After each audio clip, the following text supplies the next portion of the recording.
Lyca பட நிறுவன சொத்துக்களை முடக்க கோரி விஷால் தொடர்ந்த வழக்கில் தற்போது லைகா நிறுவனம் பதிலளிப்பதற்கு உயர்நீதிமன்றம் ஆணை பிறப்பித்திருக்கிறது. அண்மை செய்தியாக பார்த்து வருகிறோம்.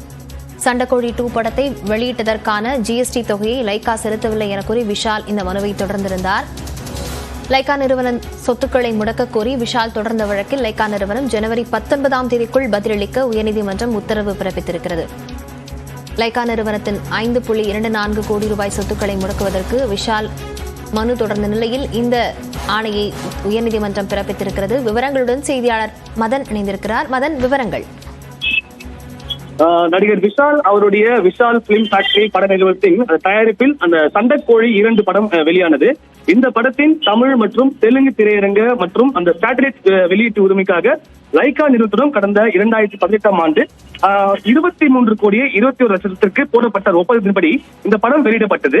ஆனால் அதற்கான 12% ஜிஎஸ்டி தொகையை லைகா நிறுவனம் செலுத்தவில்லை. எனவே அந்த தொகை மற்றும் அபராத தொகையுடன் தன்னுடைய அந்த நிறுவனம் சார்பில் 4,88,00,000 ரூபாய் தான் செலுத்தியதாக விஷால் தெரிவித்துள்ளார். அது மட்டுமில்லாமல் தன்னை மன உளைச்சலுக்கு தற்போது ஆளாக்கியுள்ள லைகா நிறுவனம் பல இடங்களில் கடன் பெற்று தற்போது 500 கோடி ரூபாய் செலவில் தற்போது கமல் நடிப்பில் சங்கர் இயக்கத்தில் இந்தியன் 2 படத்தை தயாரித்து வருகிறது.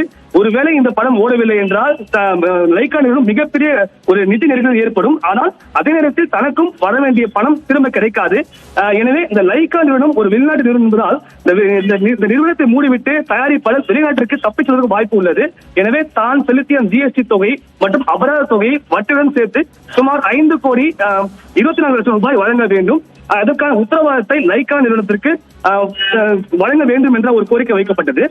இந்த வழக்கை விசாரித்த நீதிபதி அப்துல் குத்தூஸ் இந்த வழக்கு தொடர்பாக லைகா நிறுவனம் பதிலளிக்க வேண்டும் என்று உத்தரவிட்டு இந்த வழக்கு விசாரணை ஜனவரி 19ஆம் தேதிக்கு தள்ளி வைத்துள்ளார்.